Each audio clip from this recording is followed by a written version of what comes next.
Welcome to myotherapyhealthcare.com. Hi, I'm Laura Lee, and I'm here to continue Dr. Bronner's magic soap story, which I find very interesting, and I thought you would too. Dr. Bronner is the Pope of soap, is what they say here. Ralph, you are no son of mine if you don't go to Russia and tell the leaders about the all-one God faith. Spring vacation 1956. This is continued from part 2, by the way, of Dr. Bronner's magic soap. Spring vacation 1956. Ralph was a student at the University of Wisconsin-Milwaukee. He hadn't often seen his father since Emanuel had moved to California. But when he got a letter asking that he come deal with the bills, he left obligated to fly out. He was living in a 10-story apartment building, the last of its kind, in a seedy part of Los Angeles, in a room stacked high with thousands of photostats of materials about his philosophy. Big drums containing mineral salts, which he made and sold.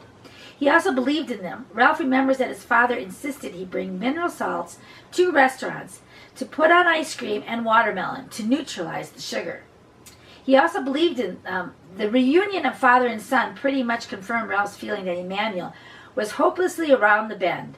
When Bronner opened the door, he was wearing a leotard print bathing suit. Later, when businessmen asked to meet with him, Bronner attended the meeting, thus attired. Ralph was asked if he had not been put off by such a greeting. If it could have been worse, he said. Sometimes Dad wore nothing at all. For his vacation, Ralph got to prepare and send out thousands of dollars worth of billings. Not the few bills he expected. He also had made the mistake of taking typing in high school, so Bronner had him type for the printers the jambalaya of messages that would appear on his soap labels. If you ever see his soap labels, it's just all words.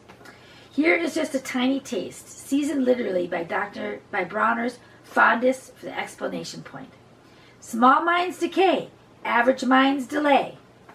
Great minds teach all one day. All one today. That's funny.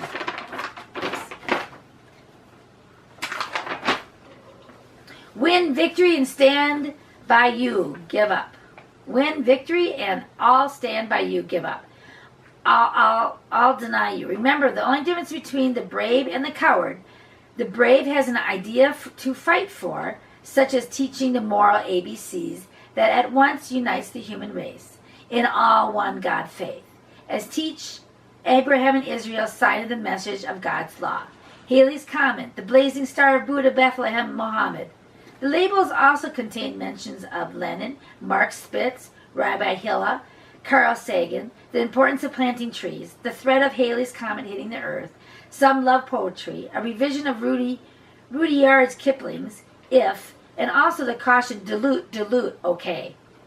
The whole message is parceled out over various labels in the product line, with the entirety of it coming to some 20,000 words. Bronner, looking at the text at the final truth, tinkered with it incessantly, always finding a few words, maybe a hyphen, that wasn't quite precise. He had asked me to retype the whole thing over and over, Ralph said. There's only so much you can do with whiteout. Later, when anyone could come to visit him, he'd have them read it to him. Capitals, punctuation, every bit, searching for mistakes.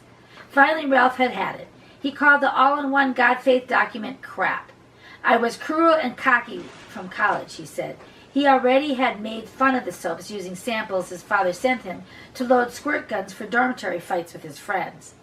Ralph returned to Wisconsin, which he had grown to love, where he later would marry, have children, teach in an inner-city Milwaukee school, and make his home in the area rather than join the soap business in California. Dad was impossible to work for, Ralph said. He recalls arguing for 2 days over the precise meaning of you reap what you sow. Was it in 10 times or a million?